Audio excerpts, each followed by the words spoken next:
Hello and welcome to your go-to Detroit Pistons podcast, the Pistons Pulse, co-hosted by me, Bryce Simon of Motor City Hoops, a former D1 hooper and current teacher, husband, and father of 3 amazing kids. And I'm Omari Sankofa II, Pistons beat writer for the Detroit Free Press. And of course, we're always blessed to be joined by our producer, Wes Davenport. Wes is not with us. He is on his own vacation, not in Las Vegas right now, but he's enjoying some family time. We do have our guy Robin Chan with us though in the background, holding everything down. So he got us these mics too, so we have a little bit of a more proper setup here, recording live for the first time, which is nice. I hope the the bass in our voices is coming through a little bit cleaner than last year and the year before.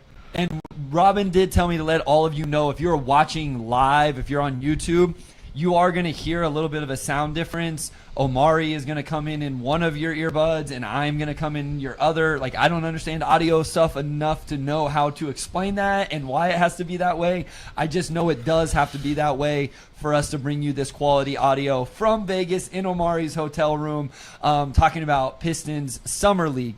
Before we get to that, make sure you are reading all of O2's work over on the Detroit Free Press, supporting everything over there. Make sure over on the Motor City Hoops Substack you're subscribed. It's very, very free. Costs you absolutely nothing to subscribe to the Substack. I had instant game notes the other day, and Kyle Metz says that I'm in the incorrect ear with the way that we're set. So sorry if it's confusing if you're trying to watch and then it's coming in different. And I think it's only live. I think once we get this post-processed after the fact, the audio will sound okay. But right now it's a little bit of a Queen effect, and what is it, Bohemian Rhapsody, when the music coming in both ears in the beginning. So I hope that's not too distracting. Yes. So if you're listening podcast after on Apple, Spotify, whatever, you aren't going to know what we're talking about here. But here live, that is going to be a little bit. Yeah, we could switch mics. I guess that's true. Or we'll just keep it the same because we're in Vegas. We're bringing you a show, so we're going to keep it. Obviously, we love Kyle, and we appreciate him very, very much. Before we get into game one of Summer League, and we'll talk about other Summer League stuff, O2, because we were up there all day watching games. We do have to talk about a bet was settled, the big bet from the Pistons Pulse, and Omari did pay for my lunch the other day. It was not supper, but that's okay. The listeners, I'm sure, are interested where we chose, what we had, what we thought of the food, O2. Yeah, we just went, it's called like Cabo Wabo or something like that. Yeah, right off the strip. Like right in between our hotels, and just Mexican food. Like, it's on the strip, so I'll try to find something that we can't do fast food for like a bet, or even like Dave's Hot Chicken, but I'm like nothing gourmet either. So we settled for some, $25 tacos. I got like 3 chicken tacos. I'll say that. MC313 says, but what did you get? So as O2 was walking to the restaurant, I got there first. I said, hey, let's get some appetizers. We can have salsa, guacamole, or some cheese dip, or we can do all 3. Of course, he said all 3, so that was pretty good. I didn't love the salsa. I think it was house-made, homemade salsa. I'm kind of a salsa snob. Didn't love the salsa, but I did love the other stuff. Yes, Omari does repay his bets. We appreciate it very much. Right. And then I had some sort of California burrito, something or other. O2 had tacos with a side of very, very hot sun beating down. We actually had to move tables mid-meal because all of a sudden the waiter very kindly came over and was like, hey, you guys want to move? Like, that sun is beating down on you. I was like the only person outside in the sun. Like, Bryce picked the one table that had the seat across from him that was like not in the shade or anything else, and I'm just outside baking, but we figured it out. It was good. It was a good time. And then we went to the gym after. Obviously we'll talk about the players and Ron and everything else. But this is what, like 21, 22, 23, 24, 25. This is our 5th summer league. Yeah. Right. So for people who don't know, if you've just joined recently or never heard the story, O2 came and recorded with me when I was still Motor City Hoops, and he was doing the beat. And we recorded in my hotel room 4 or 5 years ago. That started the relationship. And then a few months later in October, I just sent him a DM like, hey, any chance you'd want to, link up and like make this like an official thing? He pitched it to the Free Press as I think him joining Motor City Hoops. And they were like, no, like let's take this on. And so obviously this is what we do now. Before we get to the Pistons, I saw somebody on Twitter ask us, what was our best best meal overall. So that's where you and I went to eat together. That's the only meal we've had together. I know you've been to some other spots. Is there another spot in Vegas that you like want to give the listeners? Yeah, I've talked about it on here before. We both went either last year or the year before. It's a Thai spot out here called Lotus of Siam. And, like, I love Thai food, but that spot specifically has the best garlic prawns. Like, they are just so good. And every time we come out here, it's become like an annual thing to go to Lotus of Siam and order a bunch of stuff, but especially the prawns. So that's like the one place in Vegas that I make a point to come to whenever I'm out here. It's a good food city overall, though. Like, I mean, it's like, that's honestly probably my favorite thing about Vegas, other than just being in the gym for Summer League, is the amount of good food here. Agreed. I come to Vegas for the food and the hoops and the people walking around the arena, right, that you run into, the fans and all of that. So me and Rainey went to Din Tai Fung our first night here, and that was really, really good. Like, it was awesome. Sam Vecini took me and GMAC, the Game Theory crew, out last night after the games to a spot off Hollywood Boulevard, off the Strip, that was a Chinese spot, and it was really, really good. Really good stuff. So as you said, like, it's expensive, but you can get some really good food here in Vegas, and that is a major perk of it. That I don't love all the other stuff that comes with Vegas, but I do like the food. So real quick, Michael asked, and then we'll get to some Pistons Summer League conversation, because there's some really good stuff to talk about after yesterday's game. Michael asked, Omari, do you have local Detroit Thai food recommendations? Seems like too many have closed. Yeah, my favorite spot in the actual city is Bai Mai Thai, which is like Lafayette Park area, not too far from downtown, like maybe like a mile. I mean, not even a mile from Greektown, honestly. And I think it's just the best quality to value ratio, like, that you can find anywhere. Like, you can get like a big thing of, drunken noodles or, pad thai or whatever you want, fried rice, and it's going to be a good, 2 or 3 servings for, like $12 or $13 or whatever, which, I mean, especially post-inflation, like, that's as good as it gets. But the food there is just amazing. Like, I only ever see one lady working there, and I don't know. I hope she has a chef in the background, because I just always see her, being the main person handling everything. But small operation, great spot. Like, that's really the only recommendation I have. There's some spots out in the suburbs, but that's my go-to spot. Yeah, DB says Omari in the left, Bryce in the right. So again, if you're joining us late and you're here live, you're going to hear us just in one ear, one of us in one in the other. That's just how the setup is right now. If you're listening after the fact, that won't be a thing. Let's talk about the Pistons Summer League action yesterday, O2, because it was a fun game. I always try to kind of pinch myself and remind myself I get to watch NBA basketball from essentially courtside there in media, and I like being in Cox Pavilion because it's a little bit smaller. It's not as big of an arena and all of that. You get a little bit closer. So really enjoyed that game yesterday. Any overall thoughts before we get into specific players? I know who I want to start with, but is there anything you want to talk about in general from the team, the win, the performance before? I think we probably need to lead off with Ron Holland. Definitely got to lead off with Ron Holland. No, I would just say, I was just happy that they were in Cox Pavilion. Since they've always had top 5 picks, they're always in the big arena, the Thomas and Mack Center, and that's the one on TV where it looks like a college arena. I mean, it is a college arena, whereas Cox is just like a lot more intimate. I kind of like that. Like, I feel like it's easier to actually kind of focus on the game and watch the game. And Tayshaun was sitting courtside, beforehand because the Grizzlies were on there. So I just like the vibe of that gym. And we can go into transition to talking about Ron Holland, because I think it's probably fair to say that he might officially be in the too good for Vegas category. I don't know if he plays Sunday, and I don't know if this is going to post before or after the game Sunday. So, depending on when you're listening to this, that question would be resolved. But, I mean, Ron was just phenomenal, obviously. Yeah, we need to talk to the No Ceilings guys. I open my Twitter every day, and they have their too good for Summer League list and all of that. And Ron Holland has not made that list yet, so I gotta text my guys at No Ceilings O2 and make sure they get on top of that. I also want to mention before we get into Ron, it was really cool that they showed up late, but the Pistons rolled in very deep yesterday with like the whole crew essentially, including new addition Duncan Robinson, but K, J.I., Sasser, Stu, all of that. It was everybody except Karras.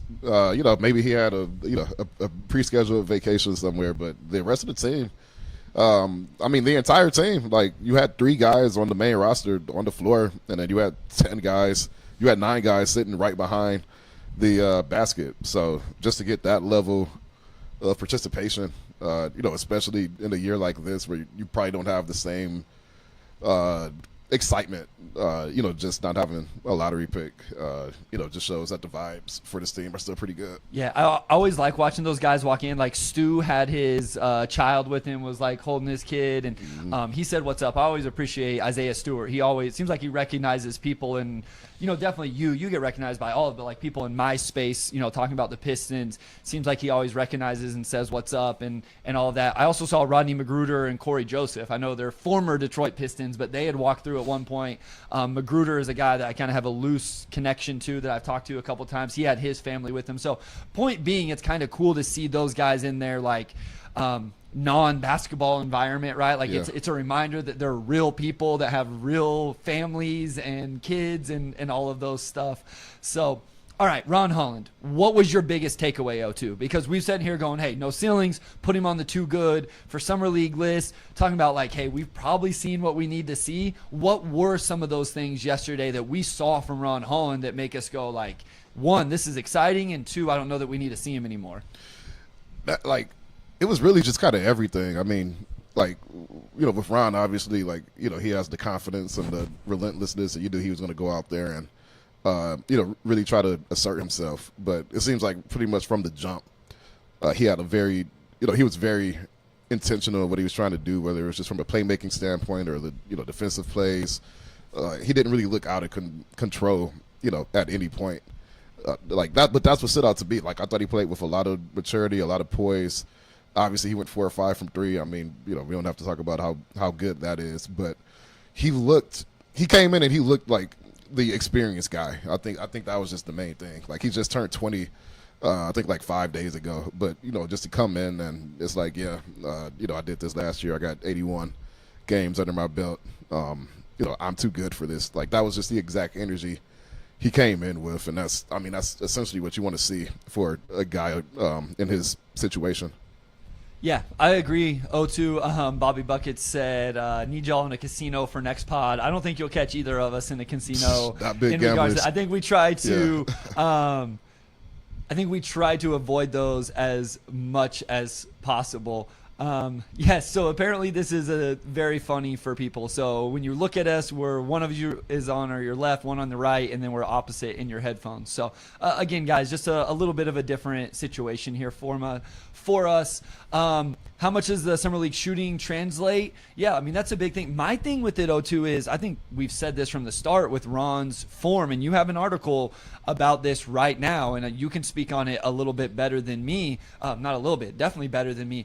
I've always thought the mechanics looked okay, especially the arm mechanics of things. The follow-through, it's like, man, that looks like it should go in more than what it is. But I know you had an article, you had a chance to talk to Ron recently. What did he talk about with his jumper that had to do with the lower half of his body, not as much the mechanics up top? Yeah, I was able to catch up with Ron, thankfully, Thursday. So if you haven't seen that on freep.com, go ahead and check it out. But, he just talked about the lower body. Like, just from a physical standpoint, a lot of his focus this offseason has just been, like, lower body, accelerating, deaccelerating, stopping on a dime.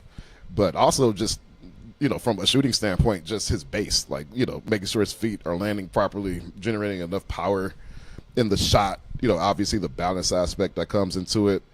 He said the focus has really been there. I mean, like you said, Bryce, the form itself is fine. I mean, he gets it off clean. It's like there's nothing wrong with it. It's just the consistency. So I thought that was interesting that he was just like, yeah, it's just like a lot of lower body stuff, essentially. Because to me, I mean, again, like he went 4 or 5 from 3. So to me, that says they identified just like, smaller stuff that he can just correct and essentially get down. But it didn't take a reinvention or anything like that. It's just smaller tweaks.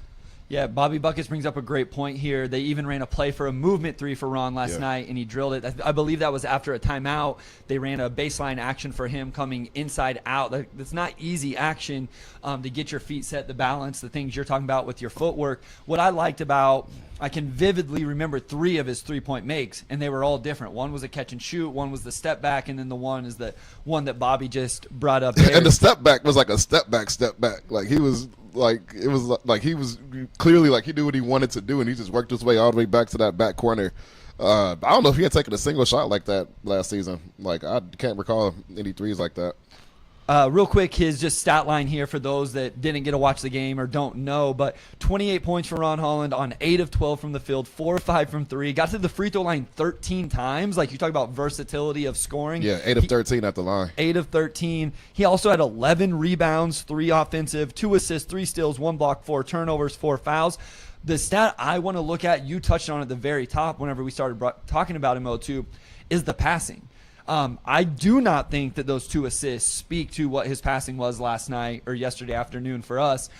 His first 3 passes, I believe, were either fumbled or they missed the shot or whatever. I think the impressiveness of his passing goes way beyond 2 assists and 4 turnovers that the box score would say. Yeah, like he honestly could have had maybe like 4 assists just in the first quarter, and they just weren't quite in sync yet. Took them. I mean, even though they opened with like a 16-2 lead, they just had a couple miscues in there early, but like clearly, like it just seemed like he had a clear process in his head of if I get downhill and that dump off pass is there or whatever, like definitely take that. You can imagine him with Jalen Duren or whoever out there, and just the easy opportunities that would create, and like just good passes, right? Like nothing crazy, nothing like super out there, but like if you're a wing and you're going to have the ball, those are the types of reads you want them to be able to make. And that's just kind of what I talk about, where he had that presence coming in of like, this is what I'm going to do, and just the maturity aspect of his game. I thought the playmaking, there was an intentionality there that we didn't see as often last season. Yeah, decision making was really good, I thought, from Ron throughout the game in terms of when do I score, when do I pass. Obviously, when you make shots, it looks good. When you get to the free throw, he looked. I don't want to overstate it, but he looked like what you would want a second-year player to look like in Summer League. Like, I will give people an example. My notes say, like, Marshawn Beauchamp is like a third-year player or fourth-year player in Summer League and didn't look like an NBA player. Like, didn't look like a guy that stood out. That is concerning. I think that's my biggest thing from Summer League a lot of times is there something concerning with the way they played? If Ron went out and wasn't able to make good decisions or wasn't able to pressure the paint consistently over and over and over, I'd be going, man, like I wish we at least would have saw that. And not only did we see that, but we saw even more. Comment here from Michael. Hi, guys. Greetings from Poland. 8 p.m. over in Poland. I love that people just let us know what time it is, where they are at. And then Steven Suggs, his confidence was so high. Like, that is one thing about Ron. That is one reason why I believe in the jumper, even beyond the form and the mechanics, O2. So much about making shots at every level, truly, but especially the NBA, is confidence. And Ron has as much as you need to be a good three-point shooter. And so I was not surprised to see that confidence and that aggressiveness from him yesterday. Yeah, and Ron's funny. I mean, since the start, he's always talked about just how confident he is in that shot. Like, I'm talking to him Thursday, and he's like, I've been working on that jumper. Come on now. Like, he takes it seriously. I mean, he was in the gym with, Fred Vincent, and they were getting up shot after shot after shot. And even just going back to, like, the lower body stuff, I like that he kind of talked about decel, accelerate, stuff like that. I feel like we didn't see it as much. Like, I feel like a lot of his, non-threes were, like, just, like, transition buckets for the most part. It wasn't as much of him, like, getting to the rim and finishing to right or left or anything like that. But he already had that down, and he was also like really good from mid-range last season. And he didn't take a lot of mid-range jumpers, but but you just see the progression for him, where if he could start knocking down 1 out of every third three-pointer, like now you're talking about a guy who essentially is a freight train getting downhill and can make those passes. So you just see. Like, you see his game coming together, and that's the main thing for me. It's tough to judge what's real and what's not in Summer League sometimes, but, like, process stuff like that, to me, sticks out. Like, like next season he's going to be able to do this, that, and the other, and this is all translatable stuff. Definitely not the same players, but it's a lot of the same conversation we had about Jay Nivey, right? Yeah. Like, Jay Nivey can pressure the rim, and if people respect the catch and shoot jumper enough to close out hard to him, they're going to struggle then to stay with him whenever he attacks a closeout. Kyle Metz brings up an interesting point. I'd like to see him play some more to get more reps at making those reads after getting the paint touch. I don't disagree. I think for me, I would love to see him play on Sunday to see if he can replicate what we saw. And I think that's kind of what Kyle's saying here. Sometimes you see guys have this kind of performance and then they start overthinking things, or they don't make those decisions. They predetermine reads. So I would really love to see, him respond to a tremendous performance and see if he was able to replicate it. And then Kyle also says it's 2 p.m. in Virginia, by the way. Yes, we can do that math with the time changes on that one, Kyle, but we appreciate it. Anything else on Ron before we go to break? And then I think we got to give Dennis and Bobby and those guys their due credit here as well. If you guys have any questions, we are able to star the chat over here on the side. So if you have anything that's not directly related to the players we're talking about in this moment, we'll probably get to some of those questions at the end of the episode. But otherwise, we'll go to break right now. When we come back, we'll let O2 start us off with either Dennis Jenkins, Bobby Klintman, Tou Smith, or any other player.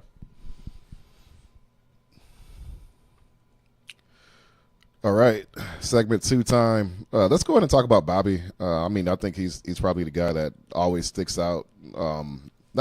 Since last summer league, obviously, but it just seems like whenever he gets that type of opportunity, he does the same stuff every single time. And I'll let you lead off, but what stuck out most, about him last night? Because I thought, other than Ron, especially early, it was them and then Dennis, really making things happen, especially from a playmaking standpoint. Yeah, I think if I had to rank my most impressive Pistons players yesterday, I think Ron would obviously be one. I think Dennis was probably number 2 for me, O2, just in terms of that single game performance. I'm not saying all of a sudden I think Dennis is more of an NBA player than Bobby Klintman. That's not what I'm saying. Yeah. Just in terms of that performance, I thought Bobby continues to show the passing chops, man. It's a real thing. It's something I missed as an evaluator. Sam was really high on his passing. I was a little bit more unsure. Well, he averaged fewer than an assist per game in Australia and when he was at Wake Forest. So, just looking at his numbers, you probably wouldn't even think that that's something that's going to stick out, especially since he averaged I think in both stops more than twice as many turnovers as assists. So that's not something that necessarily would pop out. But every time he's appeared in any sort of NBA scenario, that's just this dude's a passer. He sees the entire floor. He had that behind the back dish to toe. He's doing real playmaking stuff. It's not a fluke. That might be the best part of his game right now, to be honest. I think I probably agree. If you ask me, what is his most plus skill for the role and the position he plays in, I think that's probably right. Where I'm honestly struggling a little bit, and I don't want to come off negative after they, have an 18-point win and a really nice performance, is what is that value then, right? If you put him on the court, if he's one of the 10-man rotation, if he's the backup 4 or whatever that is sometimes discussed with this team, what does that passing provide? Is that enough of something to provide to the team in those minutes, or does it come down to some of the other skills, right? It's a very intriguing skill set, and I love, you can never have too many ball movers and passers and all of that. But I came away a little bit concerned with a couple other things. Specifically, I feel like when he attacked off the bounce and got into the lane, he looked a little bit uncomfortable and wasn't super successful with some of those. And then obviously the 3-point shooting as well. So while the passing is a lot of fun and it's real and it's exciting, I do find myself, when evaluating him, O2, as a true rotation piece, right? And if he doesn't end up a true rotation piece, that's okay, right? He was a second-round pick. But as a true rotation piece, I find myself a little bit more locked in on the shot making and even the defense. Yeah. The thing with Bobby, and you talk about what is it going to take for him to really be that type of rotation guy.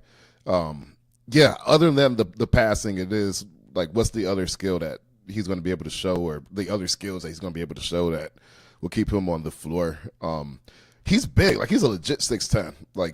He's to me the size of a lot of centers. I don't know if he's necessarily going to be you could put the ball in his hands and he can get downhill and create this and that. For him, it's just a lot of connective tissue type passing. Like, I feel like every game he's played, he's had at least one touch pass where he just generates an open three because he knew the guy was there. He did that with Trevor Kills last night.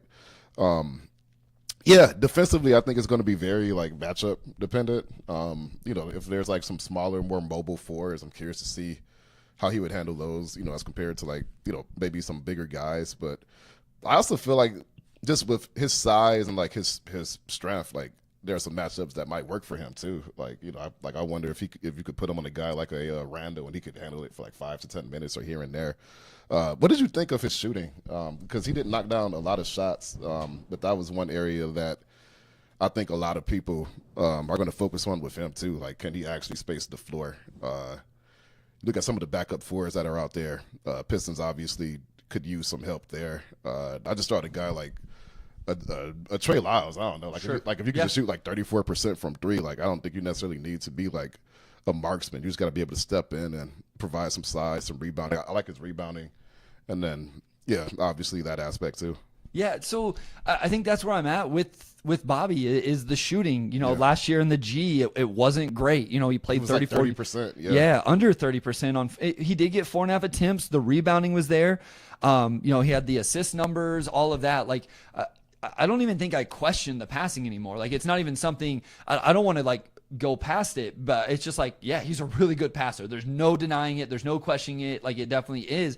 I think he can probably attack a closeout in a straight line. Again, I was a little nervous with how he tried to finish in some of those situations. But for me, in the role that he's going to play, I really do think knocking down catch and shoot opportunities, especially out of the corner. Like, Bobby Klintman is a corner basketball player in the NBA. I know for Pistons fans, they don't always love the idea of that, but he needs to be able to play in the weak side corner, catch and shoot whenever there's a skip pass, attack the closeout, make the one more, all of that. The biggest skill of that I'm like, I really want to see this a little bit more is probably the shooting aspect of it. So Mr. RK says, is Trajan evaluating Bobby for backup four right now? Like, I would guess so, right? Like, I had this conversation with somebody yesterday. Like, listen, Summer League basketball isn't great basketball. Like, there's some really bad games yesterday. The one immediately after the Pistons was even worse. Like, that game was dreadful. But I think for specific players, there are things that are very important. There's guys that are fighting for roster spots, two-way opportunities, etc. I think Bobby probably is getting evaluated right now. Like, are you going to be capable to be a rotation piece for us to start the year? Or as Downtown Deuce says, maybe it's backup four by season's in, right? Like, taking in the Fontecchio minutes, capable, Tobias mentoring, all of that. And he says, great, keep up the great work, fellas. Thank you, Downtown Deuce. You as well, right? Like, Downtown Deuce does a lot of great work. I think that's the evaluation right now. Is he ready right now whenever the training camp starts, or do we need to bring in somebody else to hold down those minutes because we're not sure if he's ready, O2? Yeah, and I think the other thing about readiness too is that when you're talking about backup fours, more often than not, you're only checking so many boxes as well. Like Simone, like obviously he didn't shoot the ball super well last season, but he still gave you some rebounding. He still gave you some defense. So with Bobby, it's like, yeah, I mean, can you just come in for like 10 to 15 minutes and give us something, right? And I mean, he is being evaluated for backup four. I mean, that's his position. There's obviously a clear need for it on the roster. And my parents are at a wedding right now, but I guess they're still sneaking in. That's commitment right listening. There. Appreciate you, Pops. Yeah, we will just have to like see. Like, it comes down to Bobby, obviously, and if he can knock down shots and this and that. But he's got a year of G League experience under his belt. He's got a year in the system. And again, like, I think just the intrigue of having him on the floor with other plus passers, like you could go him during, like if he's shooting the ball like a star, like you could have passing pretty much at every position, so I like that. Like, he might be a more offensive minded four in that system, but I think it could work if you're just, looking at him being able to fill like a Fontecchio type role like last season. Well, and I saw somebody today talking about like, there was the PJ Washington conversation came up, and it's like, okay, well then where do all the minutes go? And I think that's where maybe Bobby Klintman makes a ton of sense is, okay, maybe we need a guy that's only going to play 8 or 10 minutes in our 10-man rotation, right? Or, then whenever we're healthy, or if we're not healthy, then maybe he plays more. I'm cool with him even starting the season. Like everybody's talking about earning him by the end of the season, which I understand, but I'm almost would rather do it the other way. Like give him the starting, or not starting, give him the backup 4 minutes to start the season. And again, I think to start the season, if healthy, that's only 8 to 12 minutes whenever you figure the other 9 guys in the rotation, Asar minutes at the 4, potentially Ron minutes at the 4. But then, because then what you give yourself is a runway, O2, to the trade deadline and that trade exception that they just created, right, with the Dennis Schroeder deal where, we're really in the playoff and Bobby's not really ready. I'm not saying this is going to happen. I'm just living in this world. Bobby's not ready. Okay, now let's go make this move for this backup 4 because he wasn't ready to do it. So I'm almost more of, hey, let's let him take on that role to start the season as opposed to throughout the season. Yeah, and especially when you look at the free agent, like, backup 4s out there now. Like, I don't know if any of them are, like, significantly better players than, like, what we've seen from Bobby so far. So, like, I agree with you, Bryce, where you can kind of come into the season and say, hey, like, we're going to give you an opportunity. And, you could always adjust as needed from there. But just the way that this roster is built, like, that's probably the only area of concern. So you can probably get away with, we can use some combination of Ron and Asar and, some other things to, handle that 4 position. And if you got to go get, like, sleep as optional missions, like a PJ Washington or somebody, you have that optionality. Like, that's what they talk about. Really, it's just the optionality of it. But, yeah, to me, the cost of just seeing if Bobby can give you 10 to 15 minutes, I think the upside there at the beginning of the season will be worthwhile because you want him by the end of the season to be comfortable. I don't think you want to wait till the end of the season to start getting him those reps. Yeah, Keith Black Trudeau brings up a good point. I think you need one more reliable rotation guy simply because injuries happen. You can't go with 9 players. The one, I agree with that. I'm cool with that. Again, you have to find players that are willing to accept that. The one thing I would say is, like, whenever I say 9 players, that's not counting Marcus Sasser or Paul Reed. So depending on how you feel about those guys, and it depends on where the injuries happen, but there is some of that as well. I want to keep moving on because there were some other players I thought played really well yesterday. I would like to start with Dennis Jenkins. I thought Dennis Jenkins was really good yesterday. We talk about shooting, and maybe this is where we need to talk about Fred Vincent because, this is why we were all so excited whenever Trajan brought him to Detroit. And we're talking about a few different guys now with the shooting, especially with the improvement of Ron's. I thought Dennis Jenkins' jumper looked very good yesterday, O2. We know he's a guy that will defend at the point of attack. I don't want to say limitations, but lack of versatility because of his size. And then he also can just, like, run the offense. His stat line yesterday in 22 minutes was 18 points on 7-11, 3 of 5 from 3, 3 rebounds, 3 assists, a steal, 2 blocks, 1 turnovers. I thought Dennis Jenkins looked really good yesterday for Summer League action. Yeah, I thought he looked good too. He was pretty solid with the Motor City Cruise last season. The only, I wouldn't even say it was a weakness. It was just he could be more consistent knocking down shots, I think was an area of growth for him. And he came out aggressive. I mean, I think he was their leading scorer at halftime with 13 points before Ron kind of took over in the third quarter. I think he had like 18 in the third. But, yeah, Dennis came out and, like, he was aggressive. He picked his spots. He had something to say to the Knicks bench every time he knocked a jumper down. But you just talk about that confidence. And he definitely came in with a lot of confidence and, again, like a sense of purpose and what he wanted to go out there and accomplish. Yeah, so Mr. Ray says, could he compete with Sasser for minutes at some point? I view those guys as completely different players. I understand the question, though, because, like, there's just no way you can play both of those guys at that height together.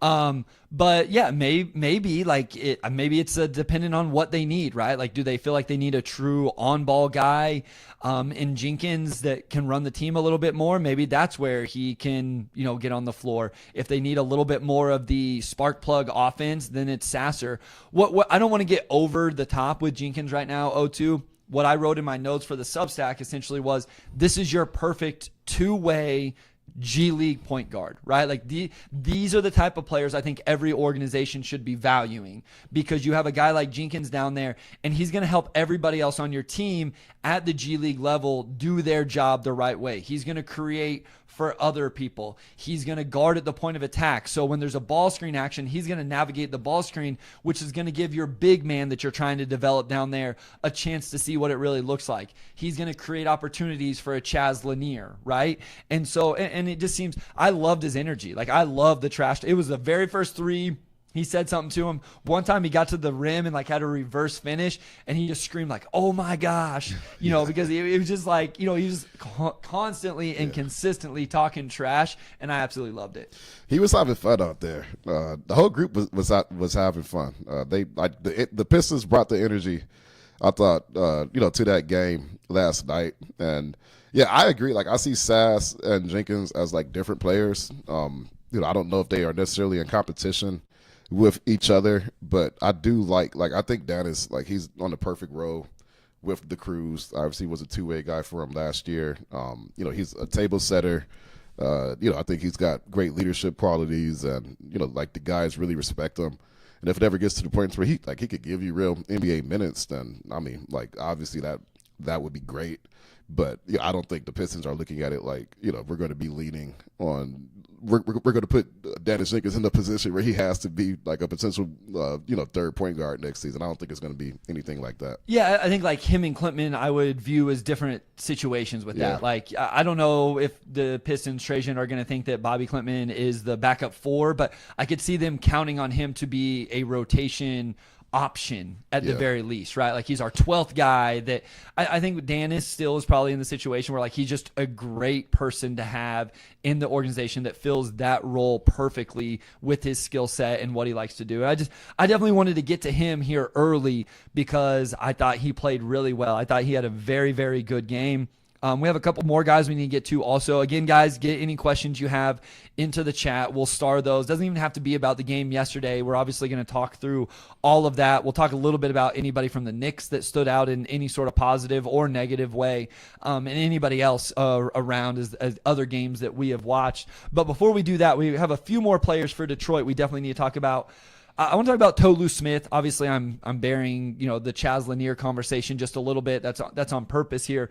Tou, I thought, had an interesting game. He is very explosive. Like, he showed us some real like vertical pop on the defensive end, had some nice finishes. Then he went into the third quarter, had some rough misses, did a little bit off the bounce. I don't think Tou Smith is an NBA player. Like, I didn't watch that game and go, oh, that's an NBA guy. Like, they don't need Paul Reed. But I think that he was like, again, like, great G League guy, looks good for Summer League. I thought he had a really solid game. Yeah, he's just solid. Like, he like solid 6'10", 6'11", like solid build, good touch around the rim, good rebounder. Like, Tolu's a guy, like, again, like, when he's gotten those opportunities, like, he just kind of checks those big man boxes and does that key stuff. I like his game. I thought he had some nice moments. He's a guy that, I think could really kind of stand to gain a lot just from this whole process if he can continue to sustain that energy on both ends. But he's got a nice game. Like, I think, and I think he has good chemistry with Dennis too. Like, like both those guys. Tou had 16 points and 11 rebounds? So stat line real quick. 16 points for Tou on 6 of 13 from the field, 4 of 7 from the free throw line, 11 rebounds, including 6 offensive, a steal, couple blocks, 3 turnovers. Again, I thought an all around. And here's the thing, that the Knicks bigs, and again, we don't have to get into him a lot, but like, they started, Ariel Hookporty, who some Knicks fans think maybe, could be a guy that gives, the Knicks some minutes and, as a third center. He was a draft pick, right? Yeah. So like, he played, quite a few minutes against him. James Najee, who's a former draft pick as well. So it wasn't like it just an awful, in terms of name recognition at the big man spot from the, I don't think that Knicks Summer League team is very good, quite honestly.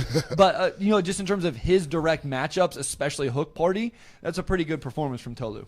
Yeah. No, Tolu's solid. I think, I don't know necessarily what his path is, but for him, it's just everything, right? Like, just continue to set good screens, continue to show that touch at the rim, continue to rebound, 6 offensive rebounds. Like, that's big. And, like, he definitely outplayed the Knicks bigs last night. I thought he was a really big reason why the Pistons kind of got off to a dominant start and, like, never really looked back. So real quick before we get to Chaz, and then we'll save Chaz to start segment 3 here. Off the bench, we had Trevor Keels with 6 points, hit a couple threes, good-looking threes. Miller Kopp hit a 3. Zakai Ziegler, teammate of Chaz Lanier, really got after it defensively. Dawson Garcia, John Ukamadu. That is one that I did not practice before we recorded today. Any of those guys that stood out in any sort of positive way or in any way at all? Yeah, I thought Chaos had a couple nice plays with Bobby early. Like that touch pass I was talking about. I think it was Dennis kind of hit him. I forget who. Like somebody got hit in the corner with like a nice kind of like skip pass. Hit Bobby. Bobby immediately found Trevor Kills and ended up being a wide open 3. And then the next possession, you're able to kind of locate Kills going downhill.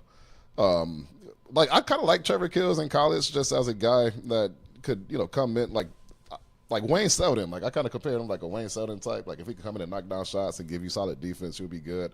I thought he had some nice moments. Those guys will definitely get more opportunity as summer league goes on, and guys like Ron get phased out. But there were some nice moments there. Yeah, I think the one name that didn't play yesterday that I think will probably get minutes eventually is Bryce Williams. So as we talk about names, and like you say, that some of these guys are going to get more minutes, more opportunities.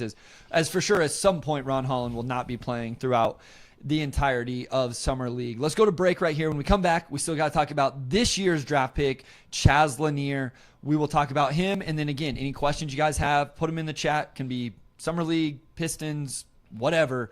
Go ahead and throw those in there, and we'll close it out with those. But when we come back, we're going to talk the pick number 37 from the 2025 draft.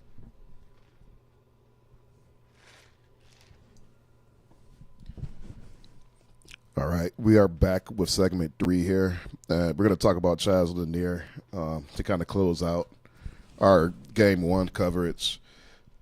A little bit of a quiet game. Got a couple threes to fall.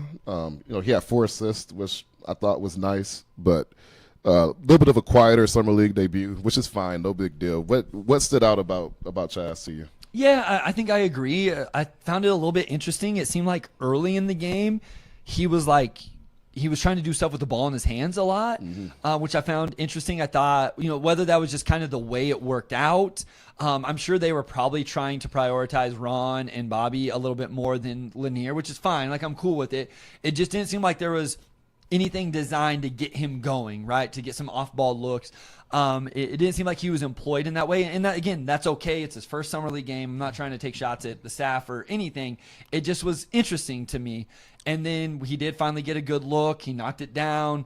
He missed a couple others. I'm not overly worried about it. I think what this is a reminder of with a guy like Chaz, it really comes down to making shots. And if he doesn't make shots, O2, you're probably not going to feel his presence a whole lot.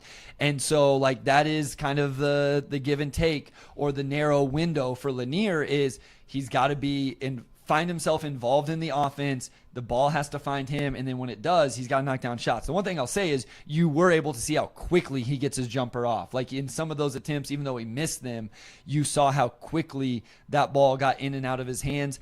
I didn't notice him defensively a lot. This is the one reason I don't like watching games in person, is I don't feel like I'm able to break them down and analyze them to the way I would want.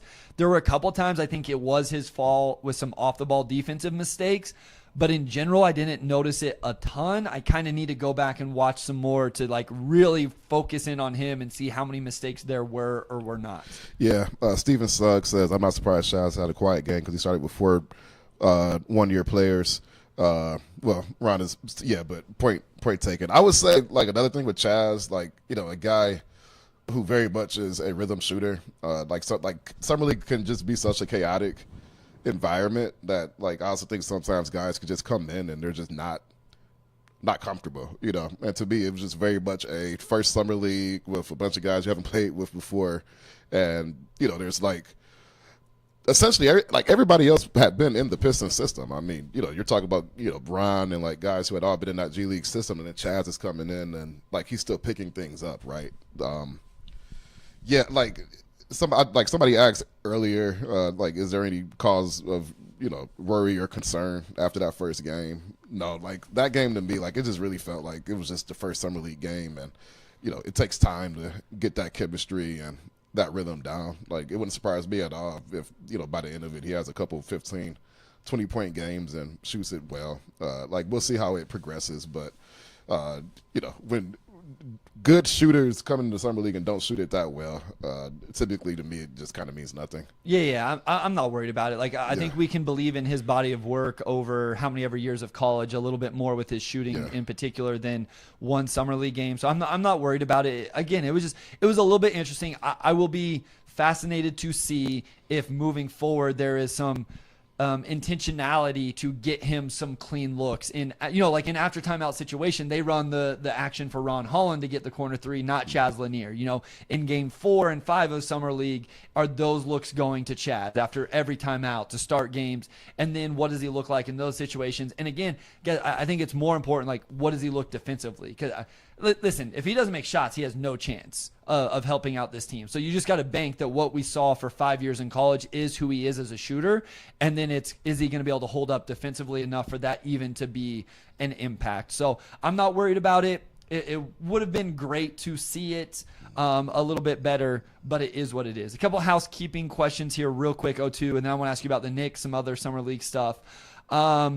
Do you think, RK, I know you touched on it a little bit, but we have some late viewers here. We appreciate everybody tuning in. We know it's like middle of the day on Saturday. This is kind of just how it works in Vegas. Yeah. We're trying to record, so honestly, so we can go watch Cooper Flagg play Dylan Harper here in about an hour and a half. So thank you for joining us on a random Saturday afternoon.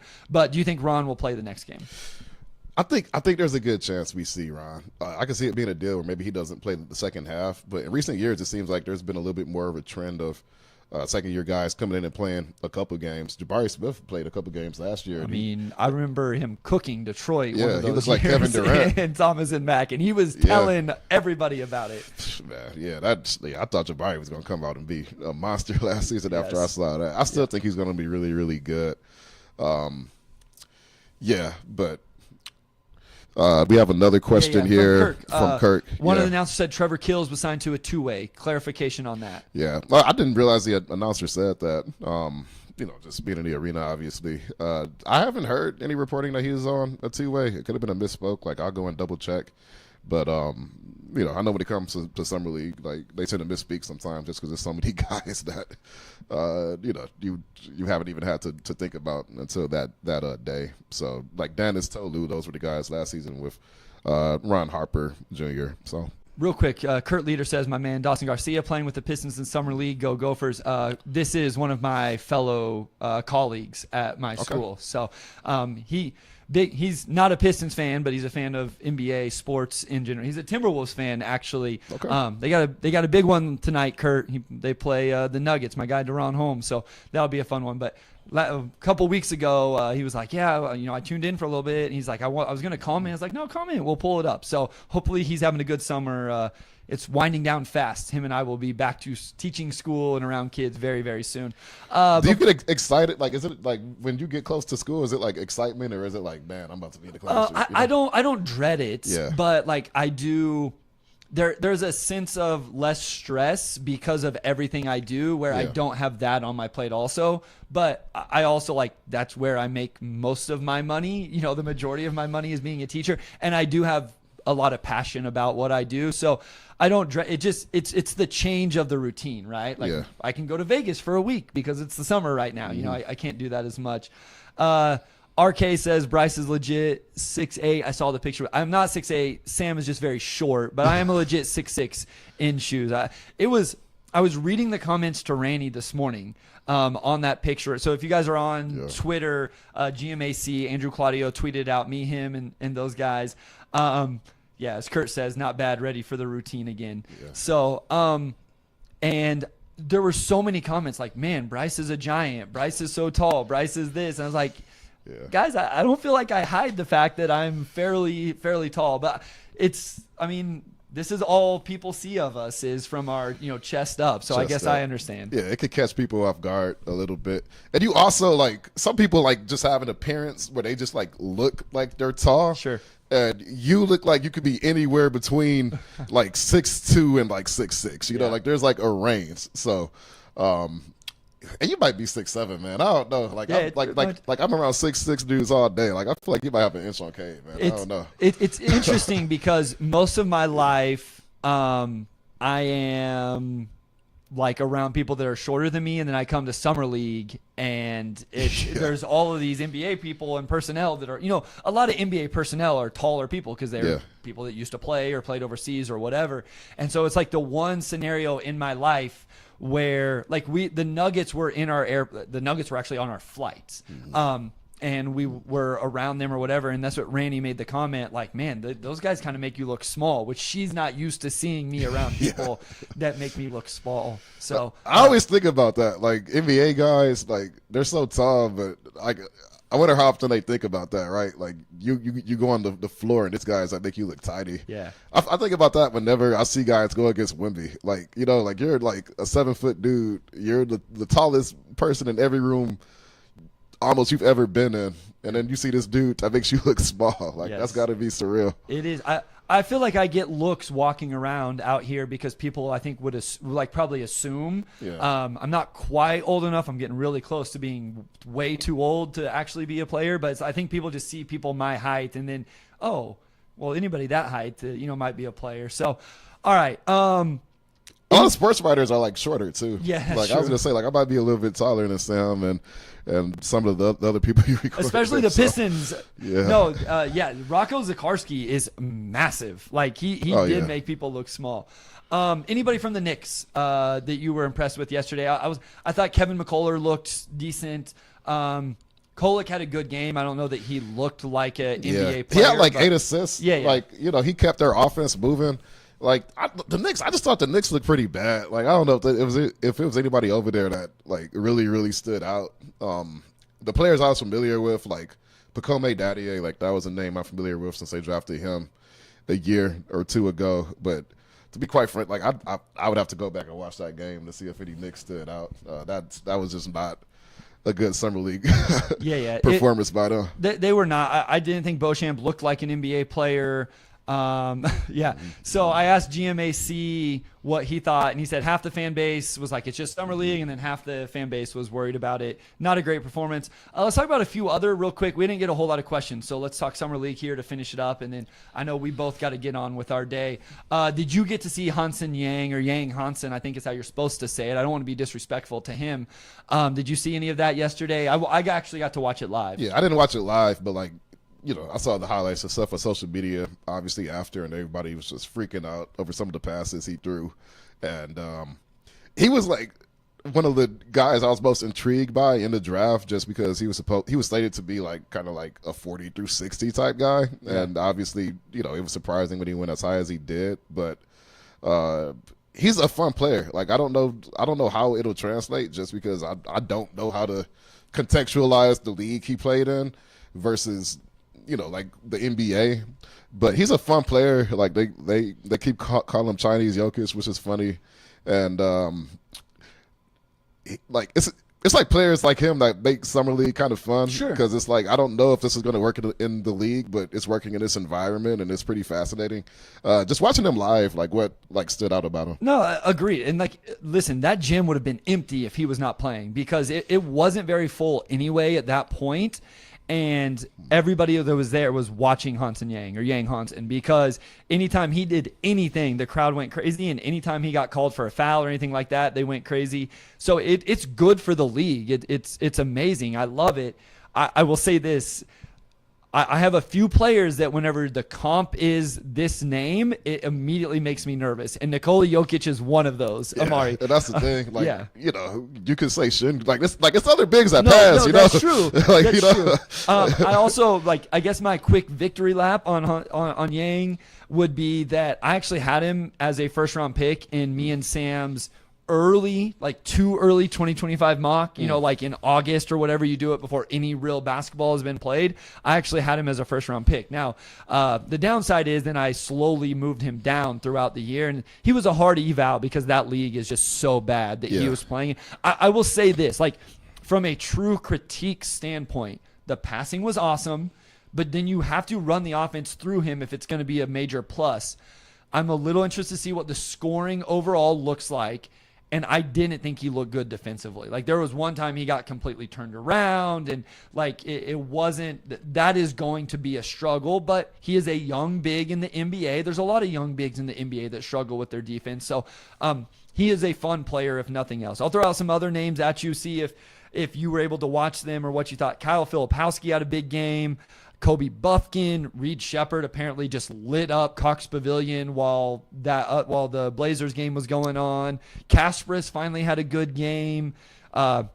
Any of those guys, Liam McNeely, I think had a really good. I didn't get to see that Hornets game, but I saw Trey Johnson. Like, any of those names, anybody like that stand out that you've seen or heard people talking about? Yeah, Kobe Buffkin is a guy. Yeah. I really like that pick for Atlanta, and he's a guy that could have a really great opportunity just because it seems like they never have a decent backup point guard behind Trae Young. I like Kobe Buffkin's game. I saw like a little bit of it. He was definitely a guy that stood out. Like, y'all know how much I liked Reed Shepherd coming out of that draft, and he was just drafted by a team that couldn't really give him opportunity. But, like, I think he was a bona fide rotation guy. Like, I don't know if he's a starter, but it's not shocking at all that he came in and just absolutely lit the gym up because, I mean, his shooting numbers in college were absurd. Those guys definitely stood out. And then Kyle Filipowski is a fun player, too. Like, just his offensive bag. Another guy that you would expect to come to Summer League and just dominate just because of how skilled he is. But I think he's going to be a good NBA player, too. So. RK says Knipple is going to be fine, but he looked really small and slow, in my opinion. I heard Knipple struggled and looked like he really needed a primary creator. My guy Kurt said, can't wait to see Berenger play tonight. Young Gobert 2.0, question mark. I think that's the idea for Minnesota. I thought Jan Berenger looked really good in his first game. I'm excited to watch him play tonight as well. That Timberwolves squad is nice because they got like Terrence Shannon Jr., Jalen Clark playing. Those guys were playing in the playoffs last year. Yeah, I didn't realize Terrence Shannon is on that. Yeah, that we'll see if they play today or not. Yeah. But they started Dillingham, who's a top 10 pick. Yeah. Jalen Clark, Terrence Shannon Jr., who were playing like some real rotation minutes for that team in the West last year. Leonard Miller, who's a former, big time name in the draft space, and then Berenger. It's a really interesting team in terms of that starting lineup and who they can put out there. Again, they play the Nuggets tonight. I want to give a quick shout out to my guy, Deron Holmes II, who came back from his Achilles injury last Summer League and had a really nice performance in their opening game. They lost on a game-winning shot, actually, in that game, but they play Minnesota tonight, so that'll be a really fun one. That's probably the last game I'll stay around for today. Anything else, guys? Throw it in the chat real quick. We're about to get out of here. Like I said, we got to get on with our day, get lunch, get to the arena. We addressed this at the top, but Mr. Ray said, question, how was the meal? O2 bought you, Bryce. We went to Cabo Wabo, just like right on the corner next to Paris and Bellagio and Planet Hollywood. Really, really good food. It was a really good meal. But we've also had some other meals that we probably would say are a little bit better. So I don't know. You got anything else, O2, before we let him go today? Nope. Just nothing else except I just love Summer League and I love being in the gym. And I'm looking forward to hopefully catching Cooper Flagg. And they're saying Dylan Harper might play. That's in an hour or so. Yep. That's so a big one. I had heard that he wasn't going to play, and then this morning on the treadmill, it was showing up on ESPN. I assume, I don't always trust ESPN's analysis, but I would assume they're reporting, that they would know whether he was going to play or not. So, it'll be fun to go watch that.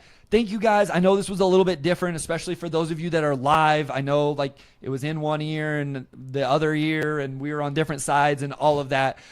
We love coming to you from Vegas. We enjoy this, getting to record in person. It's such a different dynamic than what we're used to, even for us. Sometimes I don't know where to look. Like, if you guys see me staring off, it's because there's this beautiful view of the mountains in the background out the window. I've also stood out the window a little bit. Right here, there's a castle, there's a roller coaster, there's Park MGM. That's a lot going on in the background. There's a beautiful mountain range, planes taking off, all of that. So there will not be game theory today, at least not from me. That'll probably be a couple days. I travel back home tomorrow. So, but yeah, thank you guys so much. Please hit the like button on your way out, share, subscribe. If you're listening after the fact, same thing on Apple, Spotify. We appreciate you guys a lot. And take it away, O2. Absolutely. A big thanks to our audio producer, Robin Chan, our editor-in-chief, Nicole Avery Nichols, and then big shout out to Wes Davenport, as always. And we'll talk to you all next week.